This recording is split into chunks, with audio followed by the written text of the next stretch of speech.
Hello students, my name is Irfan Pathan. Today we'll discuss the topic heat engine and refrigerator.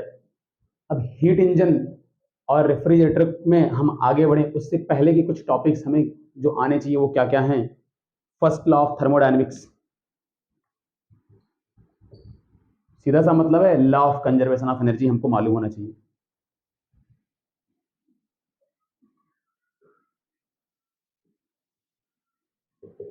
Work done and heat exchange का जो भी formula होता है different process में, जैसे isothermal या adiabatic का, हमें आइडिया होना चाहिए।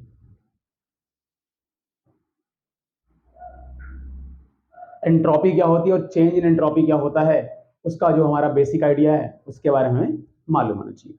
इतनी बातें अगर हमें मालूम रहेंगी तो हम आराम से हीट इंजन और रेफ्रिजरेटर को समझ पाएंगे बिना किसी प्रॉब्लम के।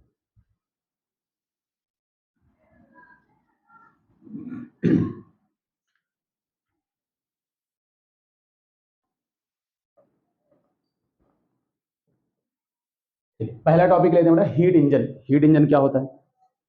देखिए, एक ऐसा डिवाइस या एक ऐसा मैकेनिज्म जो हीट को एज अ इनपुट ले और वर्क को एज आउटपुट आपको दे। हीट को क्या लेगा? एज इनपुट और वर्क एज आउटपुट। सिंबल देखिए, हम पूरा इंजन नहीं ड्रॉ करेंगे यहाँ पर, ठीक है? ये इंजन बॉडी है, इसके अंदर का पार्ट्स कैसा है क्या है उसकी बात नहीं कर रहे हम लोग। इसने इनपुट में क्या लिया? हीट लिया, और आउटपुट में क्या दिया? Work done. मतलब ये एक तरीके से एक ऐसा डिवाइस है जो हीट एनर्जी को कन्वर्ट कर रहा है वर्क डन में। बस कहानी खत्म। लेकिन ये ऐसा कर नहीं सकता है कि अगर 10 जूल की हीट यहां पर दी जाए तो 10 जूल का वर्क मिले। इफिशियंसी कितनी हो गई? 100%। कुछ ना कुछ इजेक्शन जरूर होता है यहां पर कुछ ना कुछ क्या होगा बेटा? हीट रिलीज होगी कुछ ना कुछ, डेफिनेटली। ऐसा नहीं सो 10 जूल मिले 10 जूल बाहर निकले, यहां पर कुछ कम ही निकलेगा, 3 जूल 4 जूल, बाकी का कहां गया? 7 जूल लॉस में गया, या फिर कह लीजिए इजेक्शन में गया।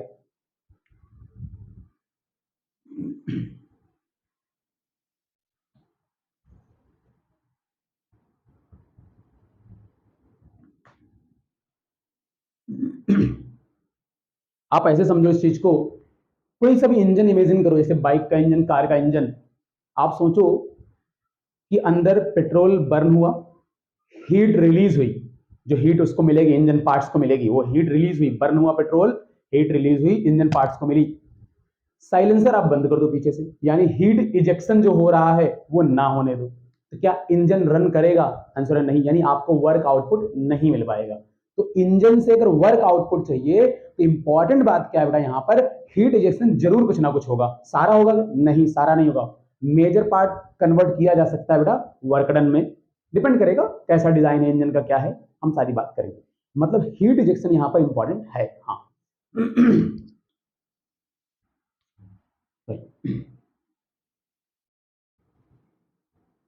हीट इंजन जिस जगह से हीट लेता है उसको हम लोग बोलते हैं सोर्स।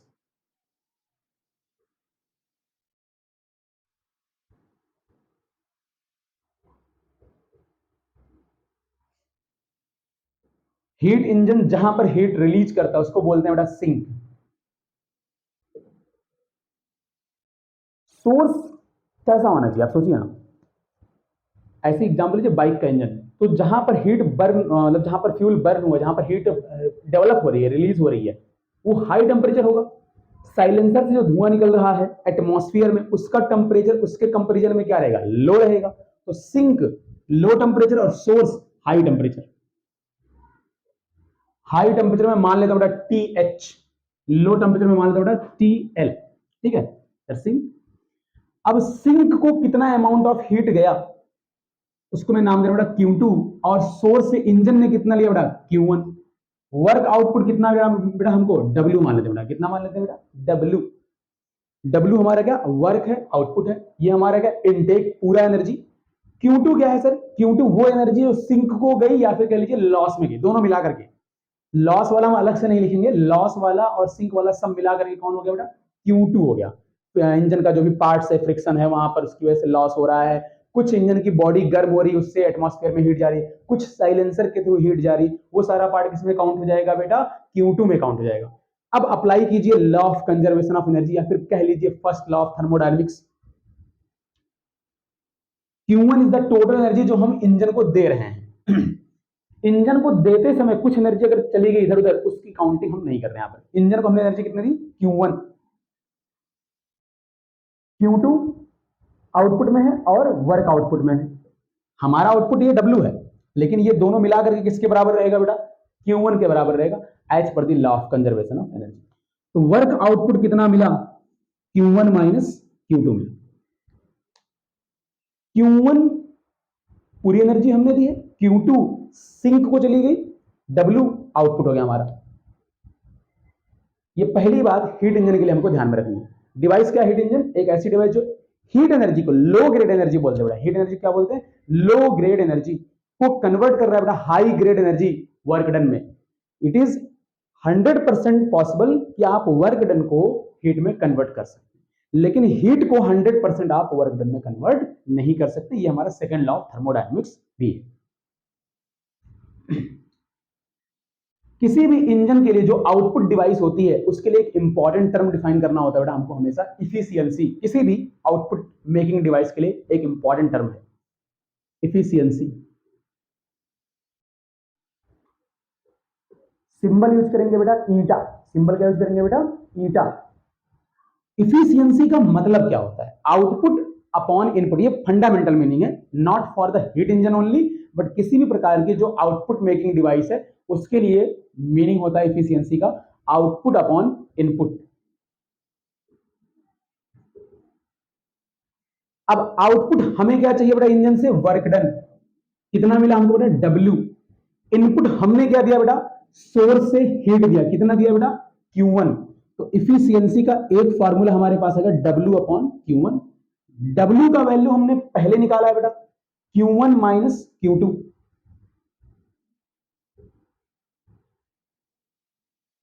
अरेंज करना चाहे तो इसको ऐसे भी लिख सकते हैं, 1 minus Q2 by Q।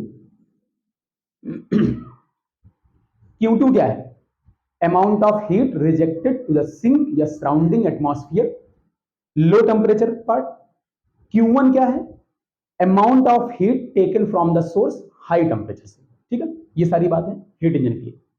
It is valid for all kind of heat engine, चाहे वो प्रैक्टिकल हो, चाहे वो थ्योरेटिकल इंजन हो, हाइपोथेटिकल हो, कैसा भी हो, these things must be satisfied. गलत होने का कोई चांस नहीं, कुछ नहीं है। दो एक क्वेश्चन है बस, W का फार्मूला यानी work done, law of conservation of energy से बात किया गया है बेटा, और इफिशियंसी का formula simple output upon input. कुछ भी भूल जाए अगर, आप क्या याद रखेंगे बेटा, output upon input, that's all.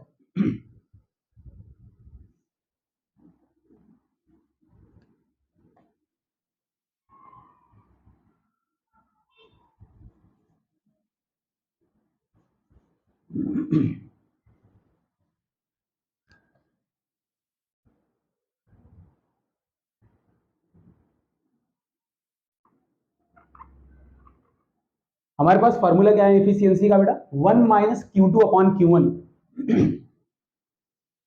If Q2 is equal to 0, condition apply कर रहे हैं, बस मैथमेटिकल टर्म में कंडीशन अप्लाई कर रहे हैं। If Q2 is equal to 0 मतलब सिंक को कोई हीट रिजेक्ट ना हो अगर, तो ईटा की वैल्यू क्या आ जाएगी बेटा, 1। लेकिन आप जानते हैं हीट रिजेक्ट ना हो ये पॉसिबल नहीं है, not possible. If not possible तो then also not possible.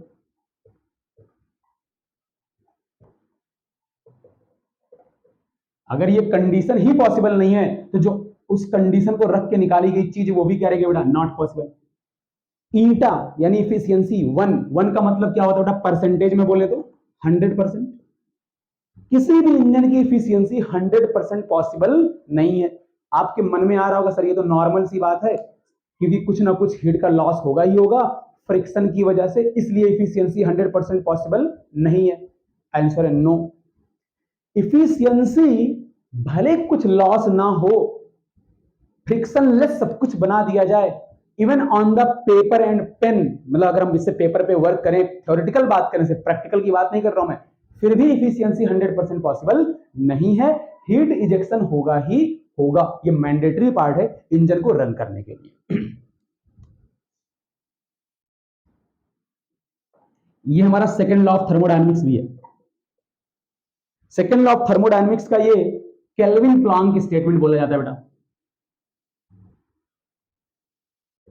Kelvin Planck statement.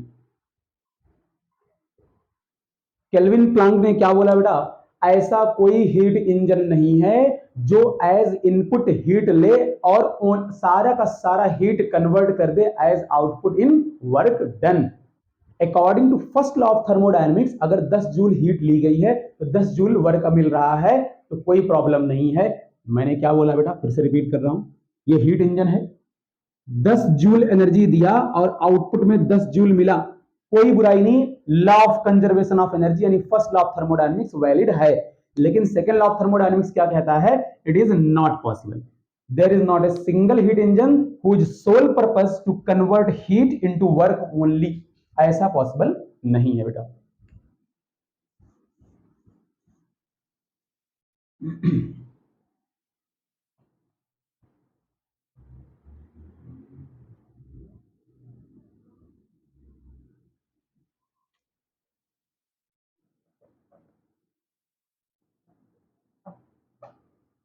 फिर से मैंने बड़ा एफिशिएंसी का फार्मूला लिखा है। क्या ऐसा हो सकता है किसी ड्यूरेशन ऑफ टाइम में Q1 की वैल्यू इनफाइनाइट हो जाए जबकि Q2 की वैल्यू बहुत छोटी रहे? ये भी नॉट पॉसिबल केस है। Q1 की वैल्यू क्या हो जाए, इनफाइनाइट हो जाए किसी ड्यूरेशन ऑफ टाइम में, लेकिन Q2 की वैल्यू उसके सामने क्या रहे, बहुत छोटी रहे, नॉट पॉसिबल। अगर Q1 यानी आप हीट सप्लाई करेंगे इंजन को तो हीट रिजेक्शन भी होगा, यानी जितना ज्यादा Q1 बढ़ेगा उतना ज्यादा Q2 भी बढ़ेगा, तो रेशियो हमेशा कुछ फाइनाइट आएगा बेटा, ठीक है। तो अगेन Q1 इनफाइनाइट भी आप नहीं ले सकते हैं।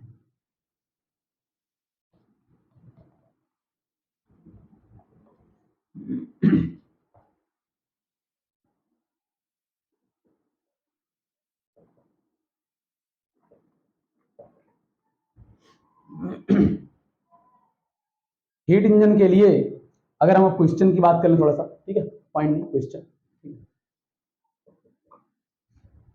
लेट्स से एक हीट इंजन है बेटा, उसको हमने दिया एनर्जी 4 किलो कैलोरी। कितना एनर्जी दिया, 4 किलो कैलोरी, किसी भी ड्यूरेशन ऑफ टाइम में।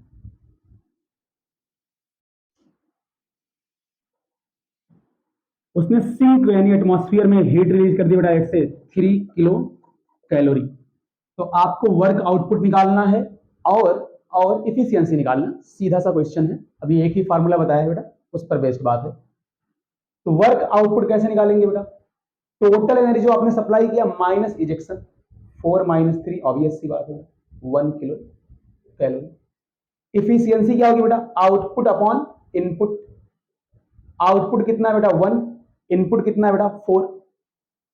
सर कैलोरी को चेंज करने की जरूरत है क्या, डिपेंड करता है सिचुएशन के ऊपर। यहां पर एटलीस्ट चेंज करने की जरूरत नहीं है, ऊपर भी किलो कैलोरी है, नीचे भी किलो कैलोरी है।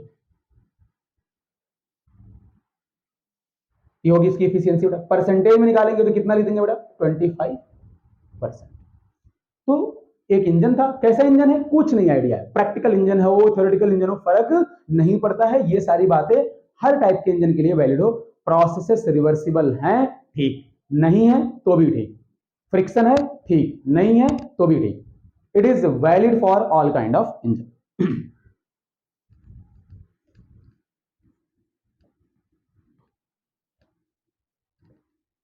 अब हीट इंजन में जो सबसे इंपॉर्टेंट पार्ट है वो है कार्नोट हीट इंजन, या फिर कह लीजिए कार्नोट इंजन।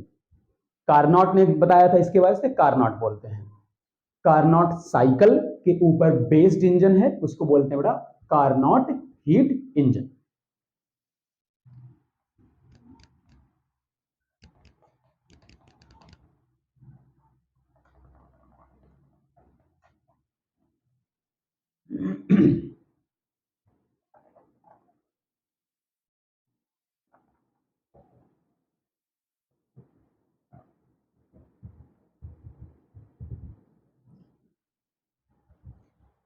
कार्नाट ने एक theoretical hypothetical assumption based model बनाया इंजन का, कोई प्रैक्टिकल इंजन नहीं बेटा, थ्योरेटिकल एक एजम्पशन बेस्ड मॉडल बनाया।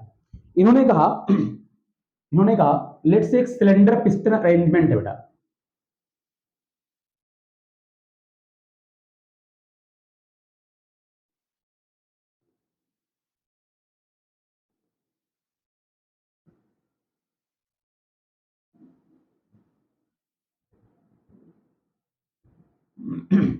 लेट से एक सिलेंडर पिस्टन अरेंजमेंट है, यहां पर ये शाफ्ट है जो कि एक व्हील से अटैच है, एक व्हील से अटैच है शाफ्ट, जब पिस्टन आगे पीछे होगा तो ये व्हील रोटेट करेगी, ऐसा अरेंजमेंट किया गया।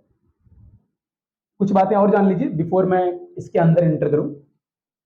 जो पिस्टन जो दो पॉइंट के बीच में मूव करता है, पिस्टन जो दो पॉइंट के बीच में स्लाइड करता है, वही वॉल्यूम होता है मेजर, जिसको हम लोग सीसी से डिफाइन करते हैं। बाइक का जैसे इंजन होता है 350 सीसी, 650 सीसी, 1000 सीसी, तो सीसी क्या होता है बेटा, सेंटीमीटर क्यूब होता है। वो कौन सा वॉल्यूम होता है बेटा, पिस्टन जिन दो पॉइंट्स के बीच में मूव करता है, डिस्प्लेस होता है बेटा, ठीक है। अच्छा, जब पिस्टन डिस्प्लेस होगा तो ये शाफ्ट अटैच होगी एक व्हील के साथ, व्हील क्या करेगी बेटा, ऐसे रोटेट करना शुरू करेगी। पिस्टन आगे की तरफ गया, व्हील ऐसे रोटेट करेगी, पिस्टन पीछे की तरफ आएगा, ये यहां पर होगा, ऐसे रोटेट करता रहेगा, ऐसे इस तरीके से ये सैफ्ट जुड़ा है उसके साथ, ऐसा समझो ये सैफ्ट है ना। बस ये इसको क्या करना है, ऐसे आगे पीछे हो रहा है, लेकिन ये चीज किसके साथ अटैच है बेटा, एक व्हील के साथ, ऐसे ऐसे ऐसे ऐसे ऐसे ऐसे घूम रहा है। और ये वाला चीज क्या हो रहा है, आगे पीछे हो रहा है, ये वाला चीज आगे पीछे हो रहा है, और ये वाला चीज ऐसे घूम रहा है, ऐसे ऐसे ऐसे ऐसे, ठीक है। वापस आ जाते हैं।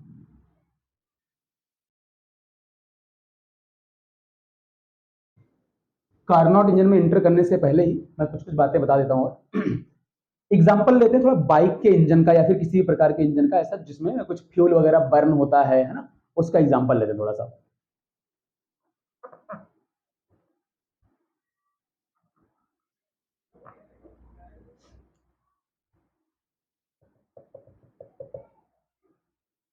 लेट्स यहाँ पर कुछ गैस वगैरह, ठीक है बेटा, कुछ गैस है जो एक्सपेंड करते हैं, फ्यूल है, कुछ कुछ फ्यूल मान लेते हैं, फ्यूल है। फ्यूल कहाँ से आया सर, फ्यूल जो टंकी में आपके भरा हुआ है भाई, वहां से इजेक्ट किया गया है, गैस फॉर्म में बहुत स्प्रिंकल किया जा रहा है एकदम हल्का हल्का, और यहाँ पर उसने कुछ स्पेस ऑक्युपाई किया, ठीक है, ये फ्यूल है। अब इसमें आपने क्या किया, आग लगा दी। कैसे आग लगा दी भाई, इग्नाइटर से, है ना, स्पार्क प्लग से आग लगा दी इसमें। ये जो पिस्टन है, जैसे ही गैस में आग लगेगी, गैस एक्सपांड करेगी, तो पिस्टन किधर जाएगा बेटा, आगे की तरफ जाएगा। तो ऐसा थोड़ी होगी कि गैस हमेशा आग लगी ही रहेगी, एक बार बर्न हुआ, उसने एक्सपैंड किया तो पिस्टन आगे गया। अब उस पिस्टन जैसे आगे गैस को कुछ एनर्सिया मिल गया तो काफी देर तक आगे जाता रहेगा, जब तक कि व्हील पूरा ऐसे रोटेट ना होने लग जाए। व्हील के पास भी कुछ एनर्सिया है, अपना रोटेशन मेंटेन करेगी वो। तो एक्सपेंशन होगा कुछ एक दो स्टेप में, जैसे यहां तक आ सकता है पिस्टन, मान लेते हैं यहां तक पिस्टन आ सकता है, यहां से लेकर के यहां तक पिस्टन मूव कर सकता है, ऐसा मान लेते हैं। गैस बर्न हो रही बर्न हो रही बर्न हो रही, यहां तक गैस बर्न हुई है, उसके बाद से गैस का बर्निंग तो बंद हो गया, लेकिन फिर भी पिस्टन आगे कंटिन्यू है बिकॉज ऑफ द एनर्सिया। अब अपने टॉप मोस्ट पॉइंट तक पहुंच चुका है, व्हील जहां तक जा सकती थी, मतलब ये क्रैंक, ये जो रॉड है यहां तक जा सकती थी, वहां तक पहुंच गया। अब क्या होगा, व्हील ऐसे घूमते हुए वापस आएगी, तो पिस्टन का बेटा कंप्रेस होगा। जब पिस्टन कंप्रेस होगा तो कुछ हिस्से में गैस में जो भी यहां पर धुआं निकला था ना, यहां पर जो भी स्मोक रहा होगा ना, वो इजेक्ट होगा बेटा। इजेक्ट होने के यहाँ पर सिस्टम वगैरह लगे रहते हैं, वो पार्ट हम डिस्कस नहीं कर रहे। धुआं इजेक्ट होगा, और जैसे ही पिस्टन थोड़ा सा और आगे आएगा, तुरंत वापस से फ्यूल एंटर करेगा, और फ्यूल क्या होगा बेटा, कंप्रेस होगा, और फिर से उसमें आग लगाई जाएगी, और ये प्रोसेस बार बार रिपीट होगा। जब आग लगी, उस समय जो हीट रिलीज हुई वो हो गया हमारा सोर्स से हीट का लेना, और जब पिस्टन वापस आ रहा था, जो उसमें स्मोक बना था उसको इजेक्ट किया, ये हो गया हीट का रिजेक्शन इन द एटमॉस्फियर। इस तरीके से साइकिल रिपीट होता रहता है। प्रैक्टिकली इंजन ये सारा पार्ट काफी फास्ट रन करता है, वहां पर आपका कोई भी प्रोसेस रिवर्सिबल नहीं होता है, ठीक है। पहली बात तो ये प्रैक्टिकली मैं बात कर रहा हूं, कोई भी प्रोसेस रिवर्सिबल नहीं होता है, और और जब ये फास्ट रन कर रहा है बेटा, कि आइसोथर्मल प्रोसेस, एडियाबैटिक प्रोसेस, ये सारे रिवर्सिबल प्रोसेस हैं, ये सब वैलिड होते नहीं है, एक अलग सा ही पाथ वो अपना फॉलो करता है। तो सर ऐसे इंजन की इफिशियंसी कैसे निकालेंगे? जैसे मैंने पहले बताया था थोड़ी देर पहले, eta is equal to output upon input, it is valid for all kind of engine. अब वापस आ जाइए बेटा कार्नोट इंजन पे।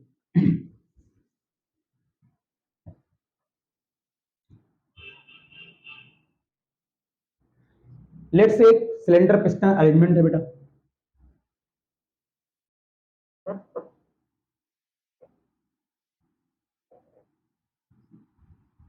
यहां पर कोई गैस है,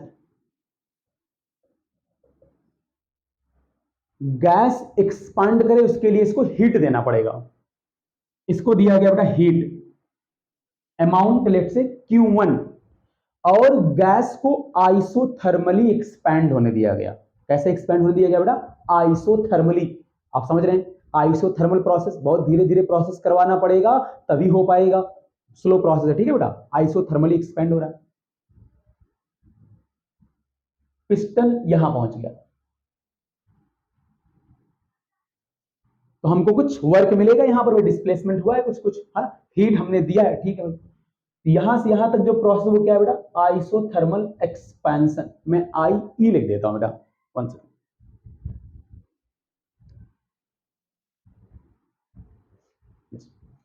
यहां से यहां तक पिस्टन डिस्प्लेस हुआ, आइसोथर्मल एक्सपेंशन, ठीक है भाई।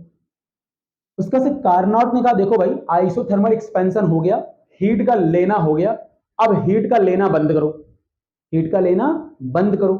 तो हम क्या कहते हैं कि अब जो वॉल है ना इंजन की वो होगी एडियाबैटिक वॉल। कब? इसके पॉइंट के बाद, यहां ए है पॉइंट मान लेते हैं, ये पॉइंट बी है, आफ्टर बी पिस्टन जब मूव करेगा तो एडियाबैटिक वॉल हो चुकी है बेटा। कैसी वॉल हो चुकी है? Adiabatic wall. मैं आगे डायग्राम बना रहा हूं।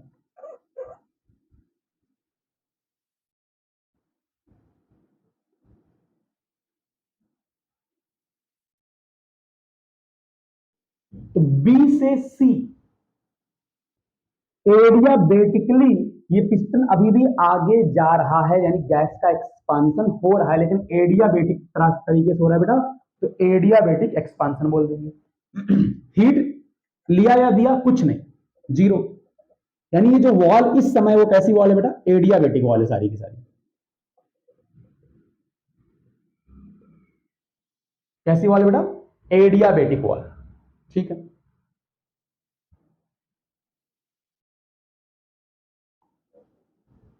अब क्या होगा? ये पिस्टन वापस आएगा, यानी कंप्रेशन स्टार्ट होगा। पिस्टन जब वापस आएगा तो हीट रिलीज होनी चाहिए, तो फिर से हम बोलेंगे यहां पर डायथर्मिक वॉल लगा दो फिर से, ताकि हीट का एक्सचेंज हो सके। पहले भी डायथर्मिक थी, ठीक है, यहां पर भी कैसी वॉल थी बेटा? डायथर्मिक, ठीक है। डायथर्मिक वॉल है, यानी हीट का एक्सचेंज होगा। अब क्या हो रहा है? पिस्टन वापस आ रहा है तो गैस का कंप्रेशन हो रहा है। कंप्रेशन का नेचर क्या बताया बेटा कार्नोट ने? बोला आइसोथर्मल कंप्रेशन लो। लेट से यहां तक पिस्टन आया, point C to D, isothermal compression, short form में मैंने आईसी लिख दिया, ठीक है। आइसोथर्मल कंप्रेशन, इस केस में क्या हो रहा है बेटा? हीट रिलीज हो रहा है, इसको क्या नाम देंगे बेटा हम लोग? Q2, heat rejected to the sink. उसके बाद अगले स्टेप में यहां पर डायग्राम बना देता हूं, ये पॉइंट डी है, लेट से डी से ई कंप्रेशन अभी फर्दर होगा जब तक कि वो अपने ओरिजिनल पोजीशन तक ना पहुंच जाए बेटा। तो डी से ई बोलूं या डी से ए बोलूं? मैं अपने ओरिजिनल पोजीशन पर पहुंच रहा है, यानी पोजीशन ए पर पहुंच रहा है, तो मैं क्या लिख दूं बेटा? ई की जगह पर ए लिख दूं। डी से ए क्या हुआ बेटा? फिर से कंप्रेशन ही हो रहा है, लेकिन हीट रिजेक्शन अब बंद हो चुका है। अब किसका कंप्रेशन होगा? जो वही अंदर गैस है उसको फर्दर कंप्रेस किया जाएगा, तो ये कहलाएगा बेटा एडियाबेटिक कंप्रेशन। यहां पर कोई हीट एक्सचेंज नहीं हो रहा है, तो कैसी वॉल है बेटा? एडियाबेटिक वॉल है। ये होता है बेटा कार्नोट इंजन। अब आप समझ सकते हैं ऐसा प्रैक्टिकली पॉसिबल नहीं है, ये सिर्फ उनका एक एजम्पशन था। सर फिर हम पढ़ क्यों रहे हैं? इसलिए पढ़ रहे हैं बेटा, ये एक थ्योरेटिकल बात है, इसमें सारे प्रोसेस रिवर्सिबल है, सारा आइडियलिस्टिक कंडीशन अगर हमें ये पता रहेगा हम इसी के बेसिस पर किसी इंजन के डिजाइन के बारे में सोच सकते, इसलिए हम पढ़ रहे हैं इसको। तो पहले एक बार देख लो इसको क्या क्या हुआ है। हीट लिया, कहां से लिया? सोर्स से, हाई टेम्परेचर से हीट ट्रांसफर किया है, ले ले ले हीट ले। और क्या हो रहा है इसका? आइसोथर्मल एक्सपेंशन, दबा एकदम पूरा हरा हरा हरा एक्सपेंशन, ठीक है। हीट लेना देना बंद कर दिया गया, लेकिन क्या पिस्टन रुक जाएगा? नहीं, अभी पिस्टन आगे जाएगा। अब कौन सा एक्सपेंशन हो रहा है बेटा? एडियाबेटिक एक्सपेंशन हो रहा है। डायाथर्मिक वॉल फिर से आ गई है, यहां पर एडियाबेटिक वॉल थी। अब क्या हो रहा है बेटा? रिवर्स आ रहा है पिस्टन, कंप्रेशन हो रहा है। कौन से प्रोसेस के थ्रू बेटा? Isothermal compression. याद रखेंगे, प्रोसेस का नाम याद रखना है, isothermal expansion, adiabatic expansion, isothermal compression, adiabatic compression, याद रखेंगे बेटा, ठीक है। तो देख लो, एडियाबेटिक में नो हीट एक्सचेंज, आइसोथर्मल में हीट एक्सचेंज। एक्सपेंशन हो रहा, हीट लिया है, Q1 heat from the source. Compression हो रहा, आइसोथर्मल कंप्रेशन में हीट रिजेक्ट हो रही है, Q2।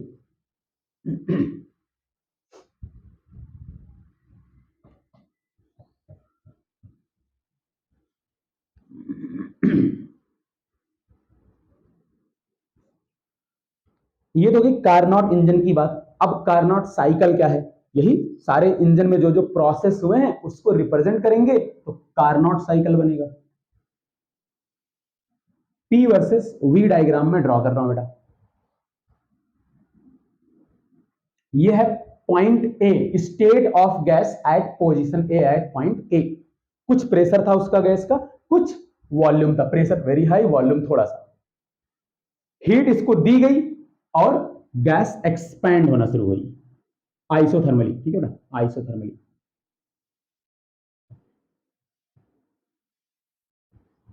ए से बी जो एक्सपेंशन है, कौन सा एक्सपेंशन है बेटा? Isothermal expansion. तो यहां पर हीट लिया है इसने, कितना? Q1। सिंस ये आइसोथर्मल प्रोसेस है और जिस जगह से वो हीट ले रहा है दैट इज Q1, उसका टेम्परेचर हमने मार्क कर किया था बेटा, हायर टेम्परेचर TH। मैं इसको T1 लिख देता हूं फॉर द Q1, T1 लिख देता हूं। T1 क्या बेटा? High temperature, heat taken from the source. अच्छा, उसके बाद क्या होगा बेटा? एक्सपेंशन रुक जाएगा क्या? नहीं, एक्सपेंशन चलेगा। बी से सी अभी एक्सपेंशन बेटा कंटिन्यू रहेगा। कैसा एक्सपेंशन होगा बेटा? एडियाबेटिक एक्सपेंशन होगा। कैसा होगा बेटा? Adiabatic expansion. बी टू सी, तो बी टू सी में जब एडियाबेटिक एक्सपेंशन है तो हीट एक्सचेंज होगा क्या? आंसर है नहीं। वर्क डन हो रहा है क्या? हाँ, अरे वर्क डन हो रहा है। वर्क डन हो रहा है कि नहीं हो रहा? एक्सपेंशन हो रहा है ना, वॉल्यूम चेंज हो रहा है ना, तो वर्क डन हो रहा है। कहानी खत्म। एक्सपेंशन कैसे सर, कैसे पता आपको एक्सपेंशन हो रहा है? अरे भाई वॉल्यूम कितना था? इतना था। अभी वॉल्यूम कितना है? इतना है। और अभी वॉल्यूम कितना? इतना है। यहां से यहां तक एक्सपेंशन हुआ, यहां से यहां तक एक्सपेंशन हुआ, वॉल्यूम बढ़ रहा है बेटा, ठीक है, वॉल्यूम बढ़ रहा है बेटा। अगला बताओ क्या हो रहा था? सी से डी बताओ, याद करो। वापस आएगा ना पिस्टन, कैसे कंप्रेशन होगा बेटा? पिस्टन वापस आएगा, यानी कंप्रेशन। कैसा कंप्रेशन बेटा? Isothermal compression. कैसा कंप्रेशन बेटा? Isothermal compression. ध्यान में रहे, आइसोथर्मल प्रोसेस का जो स्लोप होता है ना, कर्व का जो स्लोप होता है वो कम होता है, एडियाबेटिक का थोड़ा ज्यादा होता है। तो डायग्राम ऐसा बनाएंगे आप लोग। सी से डी आइसोथर्मल कंप्रेशन पे हीट रिलीज होगी बेटा। कितना हीट रिलीज है बेटा? Q2 amount. कितना हीट रिलीज है बेटा? Q2 amount. किस टेम्परेचर पर रिलीज हुई? कम टेम्परेचर पे, उसका नाम मैं दे रहा हूं T2, low temperature. Heat release to the sink surrounding atmosphere. D से ए जाएगा। ये कौन सा प्रोसेस है बेटा? डी से एडियाबेटिक कंप्रेशन। एक कंप्लीट साइकिल हो गई हमारी, इसको बोलते हैं बेटा कार्नोट साइकिल। और इस कार्नोट साइकिल पर बेस्ड इंजन को बोलते हैं बेटा Carnot heat engine. That's all, easy topic, कुछ नहीं। अब यहां पर क्या क्या बातें हमें हैं जो मैथमेटिकल बातें हैं या कंसेप्चुअल बातें जो हमें ध्यान में रखनी है। कंसेप्चुअल बातें सारे मैंने बोल ही दी है, हीट लेना, हीट देना, हीट नहीं लेना देना, लेकिन वर्क डन हो रहा है, वर्क डन नेगेटिव, सारा सब कुछ बोल। साइकिल का जरा आप सीक्वेंस देखिए क्लॉकवाइज, यानी वर्क आउटपुट मिलेगा जितना इसका एरिया होगा, इस साइकिल का जो भी एरिया होगा बेटा उतना वर्क आउटपुट होगा। जितने भी प्रोसेस यहां पर किए जा सकते थे इसमें इसका एरिया सबसे ज्यादा मिलेगा हमको, इसीलिए हम ये भी कहते हैं बेटा कार्नोट हीट इंजन की जो इफिशियंसी होती है वो मैक्सिमम इफिशियंसी होती है। नहीं समझ में आया, फिर से बोल रहा हूं, कार्नोट हीट इंजन की जो भी इफिशियंसी आएगी, यानी जो भी हम निकालेंगे, जो भी हम सॉल्व करेंगे, that is 1 minus Q two upon Q one, ये तो नॉर्मल फार्मूला है, इसको अगर सिंप्लीफाई करेंगे फर्दर तो कुछ आएगा, ये मैक्सिमम पॉसिबल इफिशियंसी है। सर क्यों? अरे बेटा यहाँ पर सारे प्रोसेसेस कैसे हैं, रिवर्सिबल हैं, यहाँ पर कुछ भी लॉस इधर उधर और नहीं हो रहा है, फ्रिक्शन में, विस्कस फोर्स में डेसिपेटिव फोर्सेस इन्वॉल्व्ड नहीं है, तो यहां पर जो भी इफिशियंसी आ रही, जो भी आउटपुट लिया जा सकता था बेटा इस गिवन कंडीशन के लिए, ये मैक्सिमम है। सर ये क्या 100% है? नहीं, 100% तो किसी के लिए भी पॉसिबल नहीं है, that is second law of thermodynamics. 100% efficiency किसी की भी पॉसिबल नहीं है, that is second law of thermodynamics. Sir Carnot के लिए भी पॉसिबल नहीं? नहीं, कार्नोट के लिए भी पॉसिबल नहीं, क्योंकि कार्नोट भी देखो क्या कर रहा है, Q1 लिया है तो Q2 दिया भी है, और Q2 हमारा आउटपुट नहीं है, हमारा आउटपुट इसका एरिया है, दैट इज W, ये आउटपुट हमारा W, Q1 is equal to W plus Q2, तो हमारा Q1 W के बराबर कभी हो नहीं सकता है। अगर ऐसा होगा तो क्या होगा भाई, साइकिल गई साइकिल आई, ऐसा थोड़ी हो सकता है, एक ही रास्ते में जाए एक ही रास्ते में, ऐसा पॉसिबल नहीं, पिस्टन जाना चाहिए आगे फिर आना चाहिए, साइकिल कंप्लीट होनी चाहिए, साइकिल कंप्लीट होने के लिए बेटा कुछ सेट ऑफ प्रोसेस का फॉलो होना जरूरी है। सर कितने सेट ऑफ प्रोसेस हो सकते हैं? Infinite, depends on the conditions. Carnot के लिए ये 4 सेट ऑफ प्रोसेस है बेटा।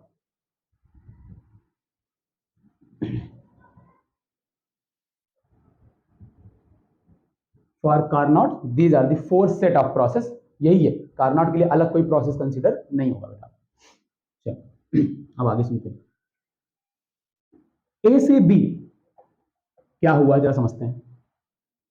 ए से बी हीट एक्सचेंज हुआ Q1, आइसोथर्मल एक्सपेंशन है बेटा, आइसोथर्मल एक्सपेंशन है तो जो भी वर्क डन होगा बेटा ना ए से बी में वो हीट एक्सचेंज के ही बराबर होगा। याद करो याद करो याद करो, first law of thermodynamics, first law of thermodynamics क्या कहता है बेटा, heat exchange is equal to work done plus change in internal energy. Isothermal process है, change in internal energy zero होगी, हीट एक्सचेंज किसके बराबर होगा बेटा, वर्क डन के बराबर होगा। अब इसका फार्मूला अगर याद नहीं तो मैं लिख रहा हूं बेटा, हीट एक्सचेंज या फिर work done for isothermal process का फार्मूला होता है बेटा N R into temperature, temperature कितना है बेटा T1, log final volume upon initial volume, volume की जगह पर आप initial pressure upon final pressure भी लिख सकते हैं, ये पहला प्रोसेस होगा। दूसरा है बेटा BC, adiabatic expansion, heat exchange zero होगा बेटा, हीट एक्सचेंज जीरो होगा बेटा, वर्क डन जीरो होगा क्या, वर्क डन जीरो होगा क्या, नहीं, एक्सपेंशन हो रहा है बेटा, वर्क डन का फार्मूला क्या होता है बेटा, ठीक है, P final V final minus P initial V initial वाला एक तो है प्रेशर वॉल्यूम के टर्म में अपॉन 1 माइनस गामा, दूसरा होता है बेटा N R final temperature minus initial temperature, final temperature कितना होगा बेटा सी पॉइंट का, सी पॉइंट पर टेम्परेचर कितना है बेटा T2 माइनस इनिशियल कितना है बेटा T1 upon 1 minus gamma, gamma क्या है बेटा एडियाबेटिक कांस्टेंट। ये हो गया हमारा work done for process BC। सारे हर प्रोसेस में क्या क्या हो रहा है आपको आइडिया होना चाहिए, इंडिविजुअल प्रोसेस के ऊपर भी क्वेश्चंस पूछता है।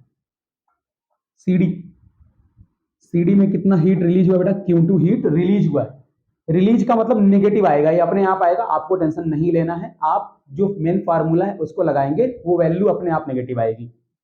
Q2 यानी process in CD is equal to nRT2 ln final volume upon initial volume, final volume कितना है बेटा VD, इनिशियल कितना है बेटा VC,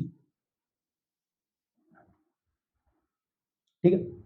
देखिए VD क्या होगा बेटा कम होगा और VC क्या बेटा ज्यादा है, तो लॉग की वैल्यू कैसी आएगी, नेगेटिव आएगी, क्योंकि ये वैल्यू कैसी बेटा, एक से कम एक से छोटा है ना, तो एक से छोटे के लिए लॉग क्या आएगा बेटा, नेगेटिव आता है। ठीक है बेटा, लॉग 1 की वैल्यू 0, उसके ऊपर वैल्यू प्लस में, उसके पहले की वैल्यू क्या आती है बेटा, नेगेटिव में आती है।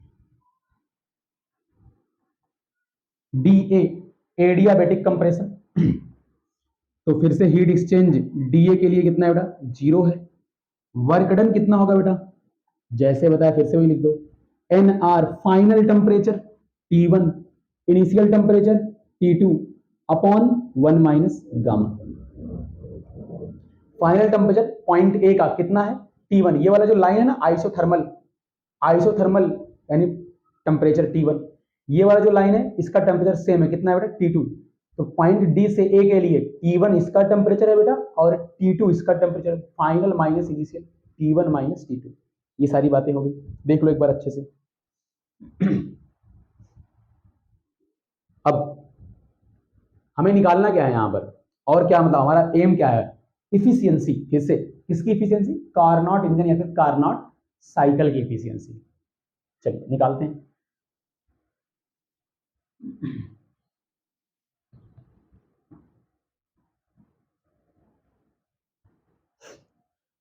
तो सबसे पहले तो आउटपुट निकाल लिया जाए, आउटपुट निकाल लिया जाए।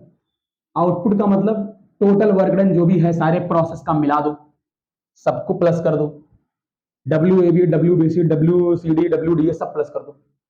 मैं ऐड करूं उससे पहले थोड़ा ऑब्जर्व करो बेटा आप लोग, process BC heat exchange 0 adiabatic expansion में वर्क डन ये आ रहा है T2 minus T1, T2 minus T1 है, ठीक है, यहां पर ध्यान से देखो। अच्छा, एडियाबैटिक कंप्रेशन डीए वाला जो प्रोसेस वहां पर क्या है, T1 माइनस T2। तो डब्ल्यू डीए और डब्ल्यू बीसी एक दूसरे का नेगेटिव के साथ बैलेंस हो रहा है।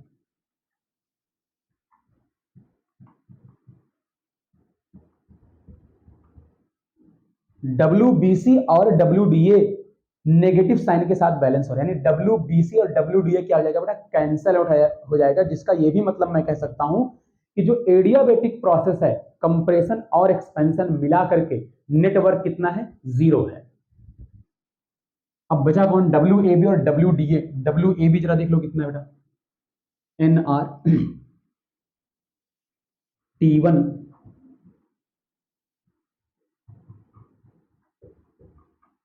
T2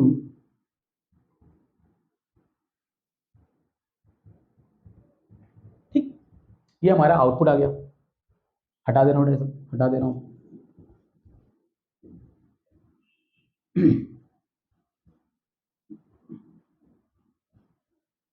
सर आउटपुट बड़ा गंदा सा दिख रहा है, बहुत लंबा चौड़ा दिख रहा है, छोटा हो सकता है क्या, हाँ कर दें छोटा। देखो हमें एफिशिएंसी निकालनी ना एट द एंड, देखो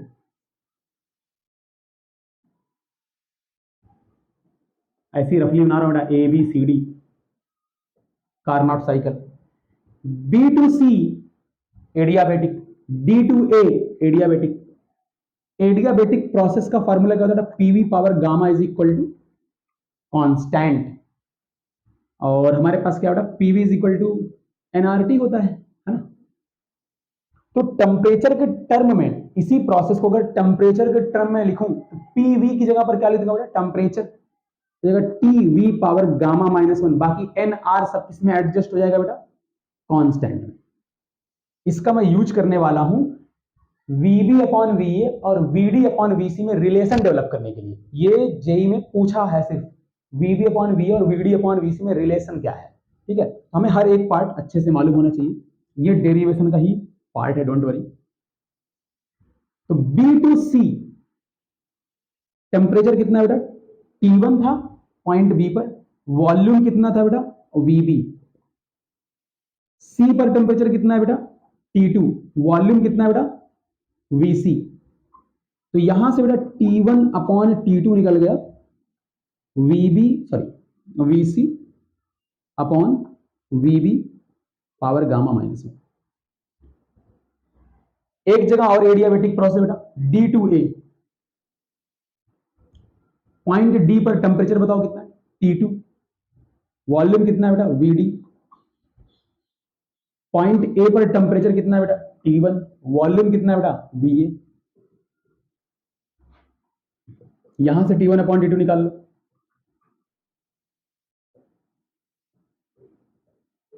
यहां से भी T1 अपॉन T2 निकला है, यहां से भी T1 अपॉन T2 निकला है, दोनों को इक्वेट कर दो, पावर सेम सेम हो जाएगी बेटा। तो मैं क्या लिख सकता हूं बेटा, VC upon VB is equal to VD upon VA, ये लिख सकता हूं बेटा। तो थोड़ा सा और अरेंज करो, इसके जैसा बनाओ, इसके जैसा बनाओ, VB को इधर ले जाओ और VA को VC को इधर ले जाओ। देखो देखो देखो, VB और VD एक्सचेंज कर रहा हूं और इधर VC को एक्सचेंज कर रहा हूं, ठीक है। देखो क्या हो जाएगा, VC upon VD is equal to VB upon VA। ठीक है सर, ये तो भूल जाएगा, हमको कुछ नहीं भूलेगा, आसान है। कैसे? ABCD याद है? ABCD पढ़ी थी कभी? ABCD पढ़ी थी बेटा? बस ये याद रख लेना, VB upon VA is equal to VC upon VD। ध्यान में क्या रखना है, अगर आप ऊपर हायर वॉल्यूम ले रहे हैं तो इधर भी हायर वॉल्यूम लेंगे, नीचे छोटा वाला वॉल्यूम ले रहे हैं इधर भी नीचे छोटा वाला वॉल्यूम लेंगे। सर क्या बोला आपने? देखो इधर VB ज्यादा है, VA कम है, तो अगले स्टेप में इधर क्या लिखोगे बेटा? अगर आप लिख रहे हो, क्या लिख रहे हो बेटा? VB ज्यादा वॉल्यूम अपॉन VA छोटा वॉल्यूम, तो ऐसे इधर लिखो VC ज्यादा वॉल्यूम अपॉन VD छोटा वॉल्यूम। ठीक है, ऐसे याद रखेंगे, ये याद रखेंगे, ठीक है, इंपॉर्टेंट है। आगे बढ़ते हैं बेटा, कंटिन्यू करते हैं अपने वर्क आउटपुट पर।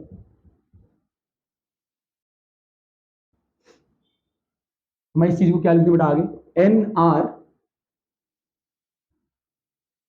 T1 plus T2। अब VB अपॉन VA और VD अपॉन VC अगर सेम है बेटा तो बाहर ले सकता हूं इसको पूरा पूरा, है ना। VB upon VA VC upon VD बराबर, तो बाहर ले लो LN VB अपॉन VA। ठीक है, ये होगी हमारी एक इक्वेशन वर्क आउटपुट की, ये सब बता रहा हूं। ठीक है, देखो आगे, अब आगे देखो, ये भी इंपॉर्टेंट है, वॉल्यूम वाला जो पार्ट है वो भी इंपॉर्टेंट है बेटा। हीट एक्सचेंज कितना हुआ था टोटल, जो हमने मतलब इनपुट में जो दिया था बेटा Q1, इफिशियंसी निकालना ना, इनपुट भी चाहिए ना, आउटपुट तो निकल गया, ठीक है भैया, बहुत बढ़िया। Q1 कितना आया था याद करो, देख लो एक बार, NRT1 LN final volume upon initial volume. Efficiency का फार्मूला क्या होता है बेटा? आउटपुट अपॉन इनपुट, जिसका फर्दर मीनिंग क्या है बेटा? 1 minus Q2 upon Q1। Work हमने अभी जस्ट सॉल्व किया, ये पूरा देखो एक बार, NRT1 प्लस T2 और ये कुछ कुछ। Q1 कितना है बेटा? सेम टू सेम बात है, लॉग वाली बात सेम है, NR वाली बात सेम है, तो कट जाएगा, क्या बचेगा? T1 और यहां पर प्लस T2 अपॉन T1, क्या आ जाएगा बेटा? एक मिनट देखते हैं, माइनस होना चाहिए यहां पर, तो क्या करेंगे बेटा? वो WAB plus WBC plus WCD plus WDA, VB upon VA है यहाँ पर VD अपॉन VC है, hold on, VB upon VA is equal to VC upon VD था, तो VD अपॉन VC, तो बैलेंस कैसे करते बेटा? लॉग में रिवर्स करके, यहाँ पर क्या आएगा बेटा? माइनस करना, बोलो।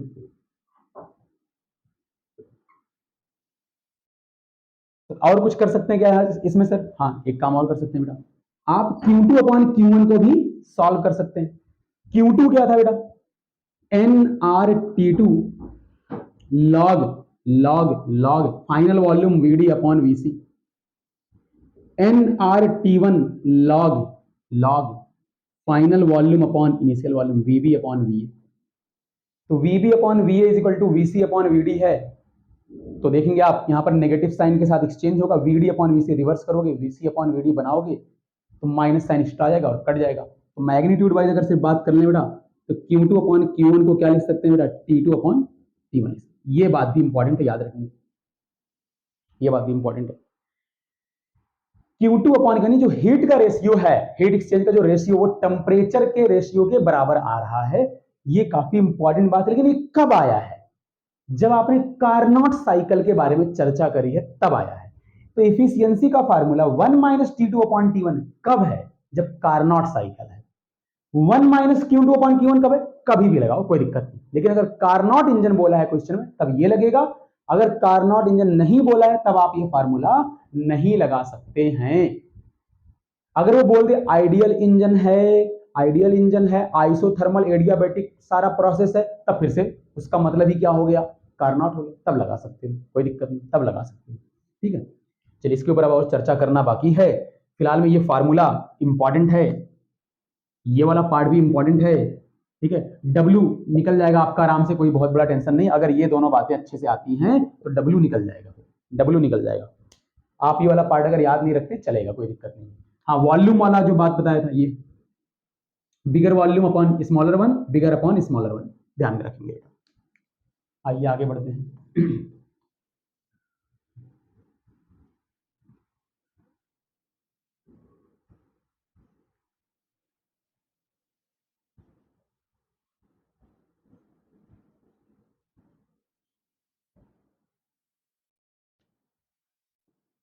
ईटा इज इक्वल टू आ गया 1 minus T two upon T. T two क्या है, टी टू क्या है, हमेशा ध्यान में रखना, टी टू जो है लो टेम्परेचर वाला टेम्परेचर, ठीक है, जो भी लो सिंक वाला, और टी वन क्या है बेटा, सोर्स वाला है, हायर टेम्परेचर वाला। If T two is equal to 0 kelvin, क्या बोला मैंने बेटा, 0 केल्विन। पिछली बार मैंने क्या बोला था, Q2 इज इक्वल टू 0, जिसको मैंने कहा था नॉट पॉसिबल। सीधी बात है बेटा, ऐसा पॉसिबल थोड़ी है कि आप हीट दो ही ना बाहर देना पड़ेगा। क्या sir T2 is equal to 0 kelvin possible है, प्रैक्टिकली नहीं लेकिन थ्योरेटिकली पॉसिबल है, प्रैक्टिकली नहीं लेकिन थ्योरेटिकली पॉसिबल है। तो एक कार्नोट इंजन की इफिशियंसी 1 के बराबर तक हो सकती है, थ्योरेटिकली बात अगर करी जाए तो। T2 अगर 0 केल्विन हो जाए, यानी सिंक का टेम्परेचर अगर 0 केल्विन हो जाए, that is again not possible. हाँ, ये कह सकते हैं, लेकिन डिफरेंस है दोनों बातों में बोलना। Q2 को 0 बोला मतलब आपने हीट ही रिलीज नहीं किया, हीट दिया ही नहीं सिंक को। जब मैं कह रहा हूं T2 0, इसका मतलब मैं हीट तो दे रहा हूं, लेकिन जिसको दे रहा हूं उसका टेम्परेचर कितना है, 0। हीट दे रहा हूं मैं, लेकिन जिसको दे रहा हूं उसका टेम्परेचर क्या है, 0 है। दोनों बातों में डिफरेंस है, 0 केल्विन बोल रहा हूं, सेल्सियस नहीं। प्रैक्टिकली ये बात पॉसिबल नहीं है, प्रैक्टिकली नॉट पॉसिबल।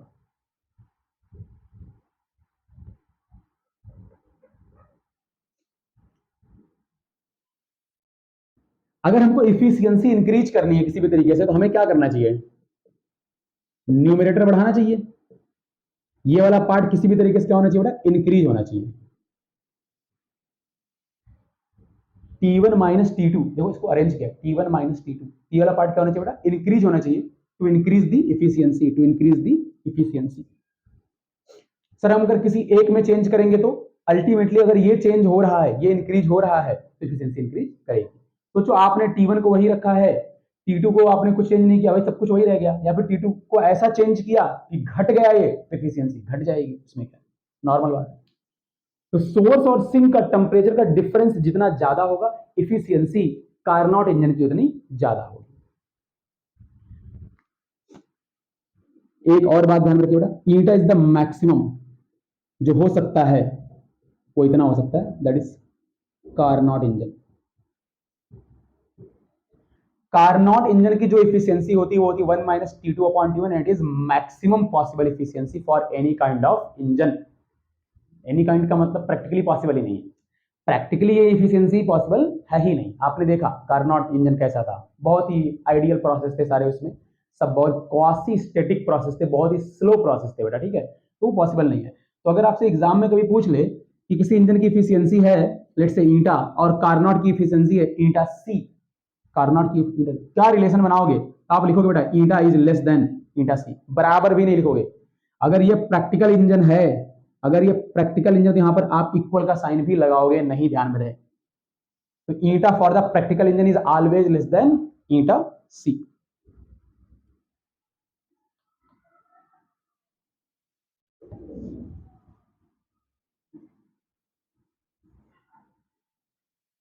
अब बात कर लेते हैं बेटा न्यूमेरिकल्स कैसे कैसे फ्रेम हो सकता है। जो फार्मूला है वो तो आना ही चाहिए। एक और न्यूमेरिकल जो कभी कभी पूछ लेता है, एक हीट इंजन है बेटा, उसको एक दूसरे हीट इंजन के साथ कनेक्ट कर दिया गया, इसने टेम्परेचर T1 से हीट लिया, कार्नोट इंजन, ठीक है बेटा, कार्नोट इंजन है, टेम्परेचर T1 से हीट लिया इसने बेटा Q1 और वर्क आउटपुट दिया W1 और हीट रिलीज कर दिया बेटा T2 टेम्परेचर पर Q2। किसको रिलीज कर दिया बेटा? दूसरे इंजन को। जो हीट रिलीज हुई यानी जो सिंक था पहले इंजन का वो सोर्स हो गया दूसरे इंजन का। कितना वर्क आउटपुट मिला बेटा? W2 मिला। और फर्दर इस दूसरे इंजन ने हीट रिलीज कर दिया बेटा T3 टेम्परेचर पर, कितना? Q3। देख लो एक बार, दो इंजन आराम से चल रहे हैं।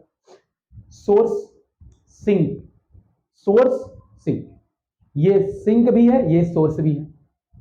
T2 टेम्परेचर वाला जो भी सिस्टम है, जो भी पार्ट है, रिजर्वायर कह लो, कुछ भी कह लो यार, तो T2 सोर्स भी काम कर रहा है, सिंक का भी। सिंक किसके लिए? पहले इंजन के लिए। सोर्स किसके लिए बेटा? दूसरे इंजन के लिए। कहानी करते हैं। तो इस चीज को देख करके क्या क्या बातें लिख सकते हैं? हीट इस पूरे सिस्टम में अंदर जो भी गई है, जो भी एनर्जी अंदर गई है वो गई है बेटा Q1, और जो एनर्जी बाहर निकली है टोटल वो निकली बेटा W1, W2 और Q3। Q2 को नहीं बात कर रहा हूं, अरे बेटा ये पूरा सिस्टम, ये पूरा पूरा एज अ होल, इसमें अंदर कौन गया? Q1, बाहर कौन निकला है? W1, W2 और Q3।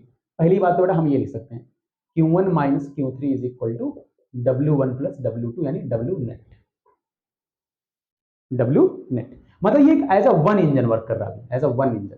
और इंडिविजुअल इंजन पर भी आप यही सेम बात लिख सकते हैं, Q1 is equal to Q2 plus W1, Q2 is equal to W2 plus Q3। ये वाली बात भी हम लिख सकते हैं। चलो आगे बढ़ते हैं इसी में। और क्या बात कर सकते हैं बेटा? और क्या बात कर सकते हैं? एज यूजुअल इफिशियंसी की भी बात करेंगे बेटा। एज यूजुअल हमको करना ही करना है। तो पहले इंजन की जो बेटा इफिशियंसी में लिख सकता हूं, वो लिख सकता हूं one minus low temperature upon high temperature. तो T2 अपॉन T1 को लिख सकता हूं बेटा 1 माइनस ईटा 1। पहले इंजन के लिए बोला मैंने ये बात। दूसरे इंजन के लिए लिख सकता हूं बेटा eta 2 is equal to 1 minus low temperature. Low temperature कितना बेटा? T3 अपॉन हाई टेम्परेचर कितना बेटा? T2। T3 upon T2 is equal to 1 minus eta 2।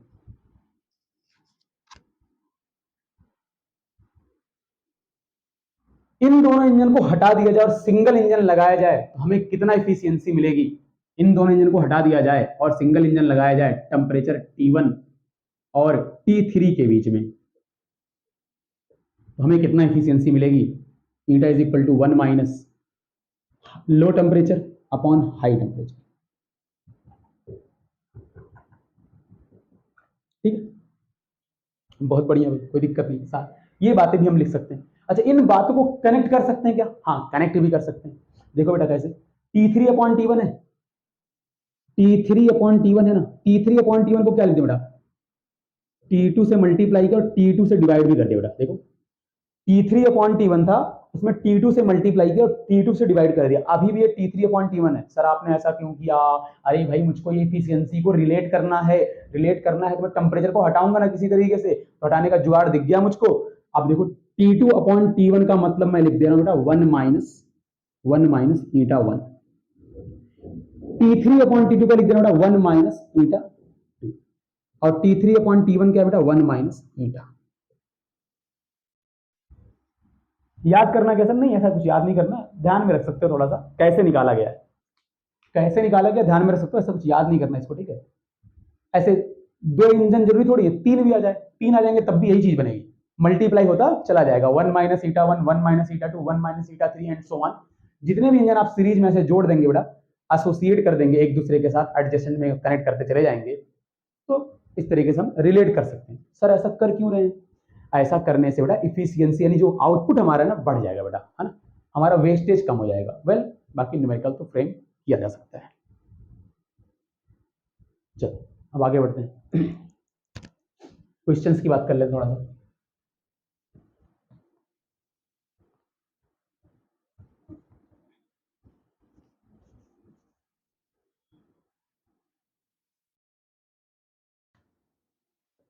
देखिए मैं क्वेश्चन की पूरी लैंग्वेज तो नहीं लिखूंगा, मैं सिर्फ डेटा लूंगा कैसा कैसा क्या क्या है। पहले एक सीधा फार्मूले पर ही बात कर लेते हैं। 27 डिग्री सेल्सियस पर बेटा सिंक है, और लेट्स से 127 डिग्री सेल्सियस पर बेटा, या फिर 227 डिग्री सेल्सियस बेटा सोर्स है, ठीक है। सोर्स है 227 डिग्री सेल्सियस पर और सिंक है बेटा 27 डिग्री सेल्सियस पर। एक व्यक्ति ने इंजन बनाया और उसकी इफिशियंसी बोल रहा है बेटा वो 60% है।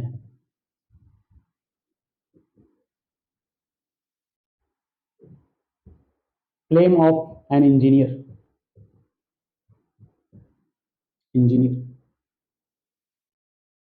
बताओ यार, इंजीनियर होकर इंजीनियर की स्पेलिंग गलत कर दूंगा मैं, इंजीनियर जो बिरादरी है नाराज हो जाएगी फिर तो।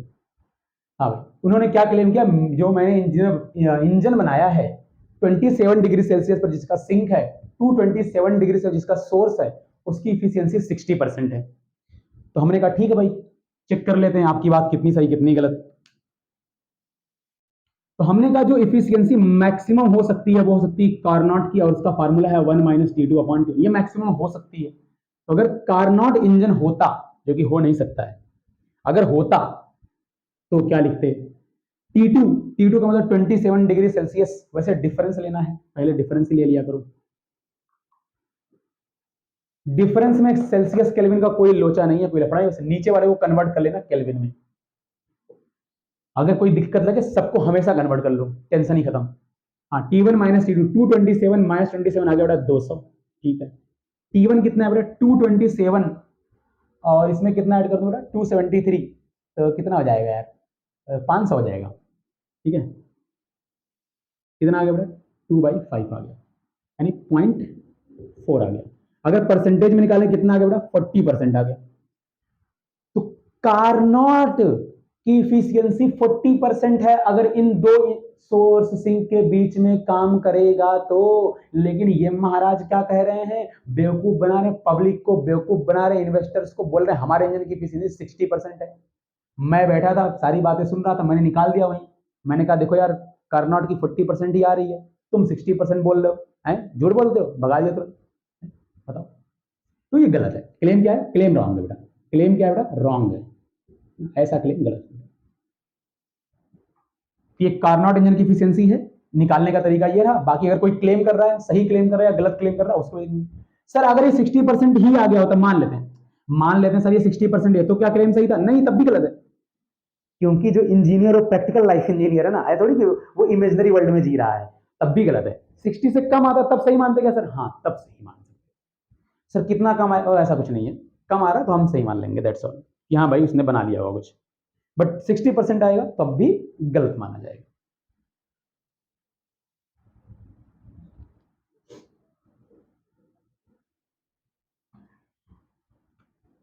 दूसरा क्वेश्चन लेते हैं बेटा। एक हीट इंजन है, कार्नोट हीट इंजन है, कार्नोट हीट इंजन है,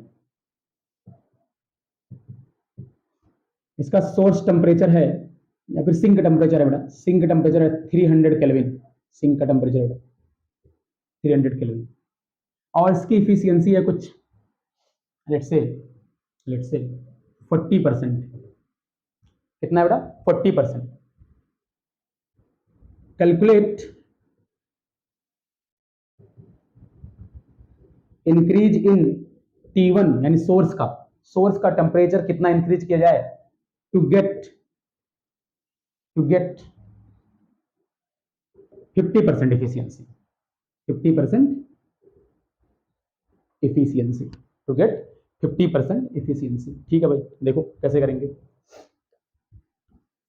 करेंगे, बेटा देखो। T2 कितना है बेटा 300 केल्विन, T1 कितना है नहीं पता है, इफिशियंसी कितना है पहले 40% यानी 4/10, 4/10, ठीक है बेटा 4/10। आगे क्या बोल रहा है बेटा वो, आगे बोल रहा है सिंक का टेम्परेचर वही रहेगा, कुछ नहीं बोला मतलब वही लेंगे। सोर्स का टेम्परेचर मान लेते हैं बेटा T1 डैश है, जो कि मुझे फिर से नहीं पता है, लेकिन जो नई इफिशियंसी वो बोला 50% यानी 5/10, जिसको 1/2 भी लिख सकते। चलो ये डेटा गिवन डेटा हो गया सारा। अगर मुझको इंक्रीज इन सोर्स टेम्परेचर चाहिए, मतलब मुझे T1 भी चाहिए और T1 डैश भी चाहिए।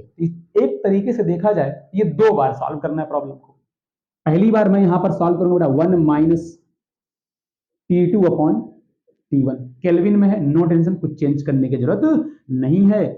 300 बेटा upon T1 is equal to 1 minus 4/10 is equal to 6/10। तो T1 आ गया बेटा 500 केल्विन। अच्छा ये आंसर क्या? नहीं नहीं ये आंसर नहीं, इंक्रीज निकालना है, अभी T1 निकला है, T1 डैश भी निकालना है बेटा, है ना। Is equal to 1 minus 300 upon T1 dash, 300 upon T1 dash is equal to 1 minus 1/2 is equal to 600 kelvin हो गया बेटा। तो इंक्रीज कितना बेटा? इंक्रीज कितना हुआ? Increase in T1 is equal to 600 बाद में हो गया, पहले 500, तो कितना हुआ बेटा? 100 केल्विन हो गया बेटा, ठीक है। ये आंसर हो गया। तो this is how to solve. और कैसा क्वेश्चन पूछ सकता है बेटा आपसे, जरा वो भी देख लो। तो इसी क्वेश्चन में मैं एक मॉडिफिकेशन कर रहा हूं। इफिशियंसी 40% थी, द इफिशियंसी इंक्रीज्ड बाय 50% बोल दे। क्या बोल दे? ये नहीं बोल रहा टू गेट इफिशियंसी 50%, बल्कि ये बोल रहा है इफिशियंसी इंक्रीज्ड बाय 50%। तो इंक्रीज्ड बाय में पता क्या करेंगे आप? ईटा डैश, ईटा डैश आप लिखेंगे, पहले थी बेटा 40% प्लस प्लस 50%। 50% का मतलब कितना? 1/2 ऑफ द प्रीवियस वन। ये ध्यान में रखना, 50% इंक्रीज किया गया। जैसे कोई चीज पहले 10 थी, उसमें प्लस 50% करने का मतलब क्या होता है बेटा? ये करना 50% ऑफ द प्रीवियस वैल्यू, ये करेंगे बेटा, ध्यान में रहे। तो इंटर डैश की वैल्यू बदल के 5/10 की जगह पर ये हो जाएगी बेटा। अगर बोल दे क्वेश्चन में इंक्रीज्ड बाय 50%, ये मत कर देना प्लीज, प्लस कर दिया 90% बना दिया, गलत हो जाएगा बेटा वो, ठीक है। कंसेप्चुअली पूरा पूरा गलत है।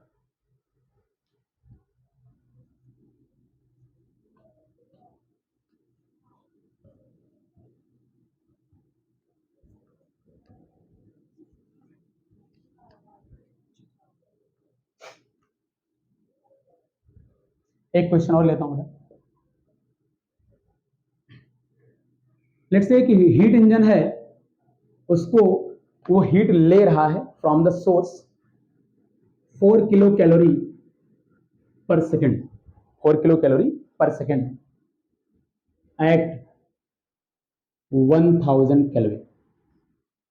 1000 केल्विन टेम्परेचर है और कितना एनर्जी ले रहा है? 4 kilo calorie per second. Efficiency बेटा इंजन की 50%। तो आपको निकालना है बेटा सिंक का टेम्परेचर कितना होगा, हीट रिजेक्टेड कितना होगा, वर्क आउटपुट कितना होगा। इतनी बातें आपको निकालनी है। और पावर बेसिकली, वर्क आउटपुट कितनी पर सेकंड की बात करो तो पावर कितना होगा बेटा? Power in watt, power in वाट निकालना है बेटा आपको। चलो देखो कैसे करेंगे। तो इफिशियंसी का फार्मूला क्या होता है? Output upon input. और क्या फार्मूला होता है बेटा? Q1 माइनस Q2 अपॉन, चलो इसको छोड़ दो, टेम्परेचर वाला लिख लो 1 minus Q2 upon T1। Carnot engine ही बेटा, ठीक है। कौन सा इंजन बेटा? कार्नोट इंजन ही है, नहीं तो टेम्परेचर निकल नहीं पाएगा। अगर कार्नोट इंजन नहीं लूंगा तो उसका हमें रिलेशन नहीं मालूम अदरवाइज, है ना। Q2 upon Q1 is equal to T2 upon T1। ये बात किसके लिए वैलिड बेटा? कार्नोट इंजन के लिए ही वैलिड है। तो 50% का मतलब 1/2। वर्क आउटपुट जो रहेगा बेटा, अगर पर सेकंड दिया डेटा तो बेसिकली वो क्या हो जाएगा? पावर हो जाएगा, वो निकाल लो। Q1 कितना दिया बेटा? 4 किलो कैलोरी पर सेकंड, यूनिट ध्यान में रखना, is equal to 1 minus T2 निकालना। T1 कितना दिया बेटा? 1000 दिया, ठीक है, खत्म कहानी। तो W कितना आ गया बेटा? 2 किलो कैलोरी पर सेकंड। वाट में निकालना है बेटा, तो किलो का मतलब 1000, कैलोरी का मतलब 4.2 वाट हो गया। तो कितना हो जाएगा? 8.4 10 to the power 3 watt. T2 निकालना है बेटा। T2 कैसे निकालोगे? T2 upon 1000 is equal to 1 minus 1/2। तो T2 कितना आ गया बेटा? 500 केल्विन। सिंक का टेम्परेचर हो गया बेटा, ठीक है, 500 केल्विन सिंक का टेम्परेचर हो गया। बात क्लियर है? तो this is how to solve the questions of the Carnot engine. Easy होता है, कुछ नहीं है, बेसिक बातें। आउटपुट अपॉन इनपुट ध्यान में रखना है। कार्नोट है तो ये फार्मूला लगा लेंगे साथ में, कार्नोट है तो, नहीं है तो नहीं लगा सकते, कहानी खत्म।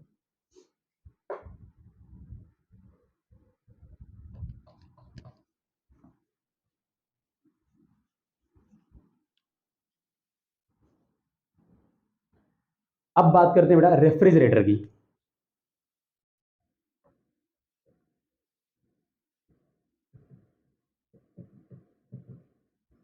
रेफ्रिजरेटर क्या होता है? देखिए, एक ऐसा डिवाइस जो सिस्टम को लो टेम्परेचर पर मेंटेन करे फ्रॉम द सराउंडिंग। क्या बोला मैंने? जैसे एसी कमरे में लगा दिया तुमने, कमरे का टेम्परेचर क्या है? कम है। सराउंडिंग का टेम्परेचर क्या है? ज्यादा है। तो एक सिस्टम है, रूम, हमारा कमरा, वो सिस्टम है, उसके टेम्परेचर को मेंटेन कर रहा है लो फ्रॉम दी सराउंडिंग। इसको बोलते हैं ना रेफ्रिजरेटर। जैसे फ्रिज, इसका काम क्या है? यही है ना, अंदर की एनर्जी को लेना रूम में फेंकना। हाँ, इस बार सिस्टम को रूम मत समझ लेना। फ्रिज, फ्रिज का सिस्टम, फ्रिज का बॉडी का अंदर वाला पार्ट, वो सिस्टम बेटा, ठीक है ना, वो सिस्टम। फ्रिज अगर बोलूंगा तो ये सिस्टम हो गया, रूम सिस्टम नहीं रहा बेटा, रूम सिस्टम नहीं है। ऐसा सोचो, एक फ्रिज लगा दो रूम में और उसी में एक एसी लगा दो, तो फ्रिज है वो क्या कर रहा है? अंदर की एनर्जी को लेके बाहर फेंक रहा है, और एसी बेचारा और वर्क कर रहा है, दबा के बोल अरे यार एनर्जी आ गई एक्स्ट्रा। इसको फेंक का कहाँ फेंकेगा? बाहर फेंकेगा, ठंडा करना उसको। रूम को क्या? ये रूम है, ऐसे रूम है, तो रूम को ठंडा करना। तो रूम को ठंडा करना मतलब एनर्जी निकाल के फेंकना पड़ेगा सिस्टम से। कहाँ फेंकना पड़ेगा बेटा? सराउंडिंग में। सराउंडिंग रूम हो सकता है, सराउंडिंग आपके घर का बाहर वाला हिस्सा हो सकता है, डिपेंड्स सिस्टम क्या है उसके ऊपर डिपेंड करेगा। तो रेफ्रिजरेटर वो डिवाइस है, वो अरेंजमेंट है जो कि लो टेम्परेचर से एनर्जी को, हीट को फ्लो कराता है बेटा, किधर? हाई टेम्परेचर की तरफ। वाह वाह वाह वाह वाह वाह, क्या बात है, हाई टेम्परेचर की तरफ। ये नेचुरली पॉसिबल है क्या? आंसर है नहीं पॉसिबल है। नेचुरली एक बल्क अमाउंट में ये चीज पॉसिबल नहीं है। ध्यान सुनना, मैंने क्या बोला? Naturally in bulk amount it is not possible. Molecular level पे एक मॉलिक्यूल, दो मॉलिक्यूल, हाई टेम्परेचर एक है, एक लो टेम्परेचर है, कुछ भी हो सकता है, आपस में एक्सचेंज कुछ भी हो सकता है। लेकिन एक ग्रुप ऑफ मॉलिक्यूल से बल्क अमाउंट है, तो कभी भी नेचुरली लो टेम्परेचर से हाई टेम्परेचर की तरफ एनर्जी फ्लो नहीं हो सकती है। उसके लिए हमें क्या लगाना पड़ेगा बेटा? कुछ एक्सटर्नल एजेंट लगाना पड़ेगा। This is second law of thermodynamics. This is second law of thermodynamics. ये है रेफ्रिजरेटर, ये सिस्टम से हीट लेगा। सिस्टम क्या हो सकता है? फ्रिज के अंदर का हिस्सा हो सकता है, सिस्टम हमारा रूम हो सकता है, कुछ भी हो सकता है। सिस्टम से हीट ले रहा है, सिस्टम को क्या कर रहा है? एक टेम्परेचर T2 पे मेंटेन कर रहा है, और उसकी जो हीट उसने लिया वो कहां फेंक रहा है बेटा? बाहर फेंक रहा है, सराउंडिंग में बेटा। कहां फेंक रहा है बेटा? सराउंडिंग में, दैट इज सिंक हियर। ये सिंक ही एक तरीके से, लेकिन मैं लिखूंगा नहीं। कितना हीट दिया उसको? Q1। कितने टेम्परेचर बेटा? T1। T1 की वैल्यू क्या बेटा? ज्यादा है। सराउंडिंग का टेम्परेचर ज्यादा है, सिस्टम का टेम्परेचर कम है। ज्यादा वाले को मैं हमेशा मार्क करूंगा बेटा T1, कम वाले को मैं हमेशा मार्क करूंगा बेटा T2। ये अपने आप नहीं होगा, इसके लिए मुझे एक्सटर्नल एजेंट लगाना पड़ेगा और एक्सटर्नल वर्क करना पड़ेगा, W। Law of conservation of energy के हिसाब से क्या लिखते हैं? जो अंदर एनर्जी गई है वो W है, और सॉरी W है, और क्या है? Q2 है, और जो बाहर निकली वो Q1 है। तो W किसके बराबर हो जाएगा? Q1 minus Q2। Q1 minus Q2। W हमारा क्या बेटा? इनपुट है, जो हम बिजली दे रहे हैं बेटा, है ना? बिजली जो हम दे रहे हैं, जो भी कंप्रेसर वगैरह घूम रहा होगा रेफ्रिजरेटर के अंदर, जो डिवाइसेस रन कर रही है, उसको चला रहे हैं, वो हमारा इनपुट हो गया W। हमारा डिजायर क्या है? हमारा डिजायर क्या है इस रेफ्रिजरेटर से? ठंडा करना सिस्टम को। तो Q2 हो गया हमारा डिजायर। डिजायर, स्विफ्ट डिजायर है, स्विफ्ट डिजायर हो गया हमारा ये, ठीक है। Q2 हमारा डिजायर है, और हमारा इनपुट क्या है बेटा? W। सर यहाँ पर इफिशियंसी डिफाइन करेंगे क्या? आंसर है नहीं। ये कोई एनर्जी मेकिंग डिवाइस नहीं है, बल्कि इसमें एनर्जी हमको देना पड़ रहा है। यहाँ पर इफिशियंसी डिफाइन नहीं करते बेटा, कोफिशिएंट ऑफ परफॉर्मेंस बोलते हैं उसको बेटा, कोफिशिएंट ऑफ परफॉर्मेंस, COP। इसका सिंबल बीटा या फिर अल्फा यूज करते हैं बेटा, बीटा या फिर अल्फा यूज करते हैं, दोनों सिंबल यूज होता है, कोई लफड़ा नहीं है, symbol is not a big deal. तो कोफिशिएंट ऑफ परफॉर्मेंस का मीनिंग क्या होता है? देखो, इफिशियंसी का मीनिंग था output upon input, coefficient of performance का मीनिंग होता है डिजायर, है यही आउटपुट हमारा, डिजायर अपॉन इनपुट। डिजायर हमारा क्या है? Q2। इनपुट क्या बेटा? हमारा W। ये हो गया बेटा रेफ्रिजरेटर। खत्म कहानी, रेफ्रिजरेटर। बस इतनी सी बात है बेटा। अब Q2 अपॉन Q1 का मीनिंग आपको मालूम है टेम्परेचर के टर्म में। अगर कारनॉट साइकिल को फॉलो कर रहा होगा, मतलब अगर रेफ्रिजरेटर रिवर्स रिवर्स कारनॉट साइकिल पर बेस्ड रहा बेटा, तो Q2 अपॉन Q1 को आप फर्दर क्या लिख सकते हो? इसको हटा दे रहा हूं, इसको हटा दे रहा हूं मैं, इसको मैं हटा दे रहा हूं। अगर हमारा रेफ्रिजरेटर कारनॉट साइकिल पर बेस्ड रहा तो Q2 upon Q1 is equal to क्या लिखा है? T2 upon T1। कारनॉट साइकिल ना बोल करके उसको बोलते हैं बेटा रिवर्स कारनॉट, बेटा रिवर्स कारनॉट साइकिल बोलते हैं। उल्टा हो रहा है ना, तो ऐसे चलेगा साइकिल। वर्क देना पड़ेगा बेटा, है ना, मिलेगा नहीं हमको, वर्क देना पड़ेगा बेटा, हमको मिलेगा थोड़ी इसमें, ऐसे रिवर्स। ठीक है, तो रिवर्स कॉर्नर के लिए Q2 अपॉन Q1 किसके बराबर है? T2 अपॉन T1 के बराबर हो जाएगा। बहुत बढ़िया, फिर तो हम और क्या लिख सकते हैं बेटा, जरा देख लो। हम लिख सकते हैं बेटा, इफिशियंसी का फार्मूला हमारे पास आया है, क्या आया है? Desire upon out input Q1 minus Q2। अरे इफिशियंसी नहीं यार, सीओपी का फार्मूला यह है।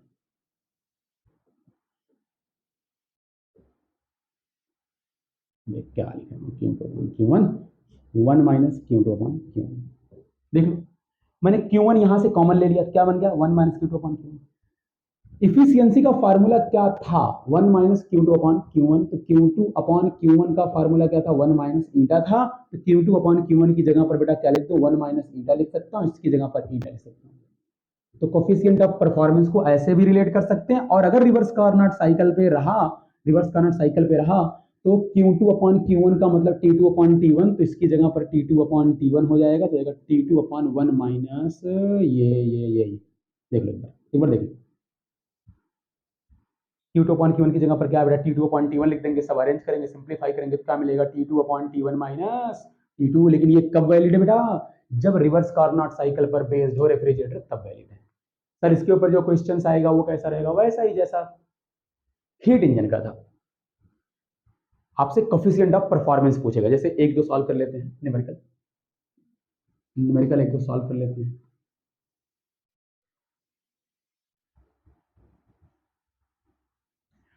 तो सेकेंड लॉ ऑफ थर्मोडायनेमिक्स ये कहता है बेटा कि जो भी कोई भी ऐसा डिवाइस नहीं है, ऐसा कोई अरेंजमेंट नहीं है, ऐसा पॉसिबिलिटी नहीं है कि टेम्परेचर जो है अपने आप लो टेम्परेचर से हीट जो है लो टेम्परेचर से हाई टेम्परेचर की तरफ फ्लो कर सके, उसके लिए आपको एडिशनल वर्क डन करना पड़ेगा। इसका मतलब थोड़ा और समझो, थोड़ा गहराई समझो। ये Q2 है, ये Q1 है। W कुछ मत दो, W जीरो है। W क्या है? जीरो। सोचो सोचो, कुछ एनर्जी नहीं देनी पड़ रही है, हमारा रूम अपने आप ठंडा हो रहा है, हमने सोचा ठंडा हो जाए, हाँ ठंडा हो जाए, आओ क्या बात है, मजा आ जाएगा। कोफिशिएंट ऑफ परफॉर्मेंस क्या होगा? कोफिशिएंट ऑफ परफॉर्मेंस क्या होगा? Desire Q2 upon input zero. वाह, इनफाइनाइट। पॉसिबल नहीं है, ठीक है, नॉट पॉसिबल, नॉट पॉसिबल, ऐसा पॉसिबल नहीं है, ठीक है। डिजायर Q2 और वाह, मजा ही आ जाए, जब चाहे तब ठंडा, जब चाहे तब गर्म, ऐसा पॉसिबल नहीं। आगे समझो क्वेश्चन। लेट्स से बेटा एक रेफ्रिजरेटर है, वो किसी सिस्टम को मेंटेन कर रहा है बेटा 0 डिग्री सेल्सियस पर। कितने पर बेटा? 0 डिग्री सेल्सियस पर मेंटेन कर रहा है, और उसके लिए हमें वर्क देना पड़ रहा है 2000 वाट, मतलब वर्क जो करना पड़ रहा है 2000 वाट जूल पर सेकंड में, ठीक है। 0 डिग्री सेल्सियस पे वर्क कर रहा है, और जो सराउंडिंग यानी रूम का टेम्परेचर बेटा वो 30 डिग्री सेल्सियस बेटा, कितना है? 30 डिग्री सेल्सियस, 27 कर लो इसका सामने। सराउंडिंग का टेम्परेचर है 27 डिग्री सेल्सियस। जितना हम एनर्जी दे रहे हैं, बिजली सप्लाई कर रहे हैं हर सेकंड में बेटा 2000 जूल सप्लाई कर रहे हैं। आपसे डिमांड है बेटा, बताओ हीट इजेक्टेड इन रूम कितना होगा? हीट टेकन फ्रॉम सिस्टम कितना होगा? कोफिशिएंट ऑफ परफॉर्मेंस कितना होगा, है ना, पर सेकंड, ठीक है। हीट इजेक्टेड इन रूम पर second, heat taken from system पर सेकंड की ही बात कर रहा हूं, क्योंकि वाट लिखा है, पर सेकंड की बात हो रही है। टाइम दे देगा, टाइम से मल्टीप्लाई कर देना। तो पहले कोफिशिएंट ऑफ परफॉर्मेंस निकाल लेते, क्योंकि टेम्परेचर दोनों का पता है, ठीक है। क्या फार्मूला है बेटा? डिजायर मतलब ये वाला temperature T2 upon T1 minus T2। T2 कितना बेटा? 0 डिग्री सेल्सियस। अरे 0 डिग्री सेल्सियस है क्या? नहीं नहीं, जीरो मत करो यार, आसान सा क्वेश्चन करते हैं थोड़ा सा। 273 प्लस, अच्छा ठीक, कर ले, नहीं करते हैं, नहीं करेंगे। -73 अच्छा जाने दो, जीरो डिग्री। 273 केल्विन हो गया। T1 माइनस T2 कितना है बेटा? 27 है। ओहो, कुछ फायदा ही नहीं हमारा तो यार, उल्टा हो गया सब। कोई बात नहीं, कोई बात नहीं बेटा, कैलकुलेशन आती है तो आने दो भाई, 10 बार तो जाएगा ही जाएगा अपना। तो 70, 3 बचेगा, 10 पॉइंट ना, जो भी कटना पिटना था, कितना आ गया? 3 आ गया, ठीक है। एक बार इधर गया, 27 भी कट गया। अच्छा जीरो बना लेते हैं, एक आ जाएगा, 22 आ जाएगा, 3 आएगा, कटता चला जाएगा, ठीक, 10 पॉइंट समथिंग, ठीक है, 10.11, ठीक है। ये आ गया कोफिशिएंट ऑफ परफॉर्मेंस। अब heat rejected in the room, तो हमने जो सप्लाई किया 2000 जूल वर्क सप्लाई किया, कोफिशिएंट ऑफ परफॉर्मेंस का फार्मूला है बेटा हमारे पास, फर्दर क्या फार्मूला है बेटा? डिजायर यानी Q2 अपॉन इनपुट कितना है बेटा? 2000। ये वैल्यू हम निकाल चुके हैं, 10.11 इंटू 2000, ये कितना आ गया बेटा? Q2। तो Q2 आ जाएगा हमारे पास, 2000 से मल्टीप्लाई कर दो यार, है ना, तो 2202 डेसिमल 2 से टिका 1 जीरो बढ़ा दिया, साला 20 कर लेना यार चेक, सही लिखा ना, 1000 एक्स्ट्रा आएगा, ठीक है, 20.22 आया था, हाँ ठीक है। तो 20,220 जूल पर सेकेंड बोले तो ये आ जाएगा, ठीक है। Q2 आ गया। ये Q2 क्या है? हीट टेकन है या हीट रिजेक्टेड है? हीट टेकन है फ्रॉम द सिस्टम। हमें क्या चाहिए? Heat rejected to the room में जो हीट रिजेक्ट हुई है, यानी सराउंडिंग है, रूम हमारा सराउंडिंग है। Q1 कैसे निकाल दोगे भैया? तो Q1 निकाल दोगे आप ऐसे, इस तरीके से, जो भी अंदर आया है, जो भी बाहर गया, सब देख लो। Q1 is equal to Q2 plus W, Q2 plus W। तो Q2 कितना हमारे पास इतना, W कितना? 2000 है, तो 2000 है भैया, तो कर लो, प्लस कर लो यार, जगह 22, मतलब ये कुछ आ जाएगा जूल पर सेकंड, ठीक है। फिर भी कैलकुलेशन अपने आप से एक बार कर लेना। That's all, this all about the coefficient of performance, efficiency, whatever, heat engine and refrigerator. That's all, thank you बच्चा।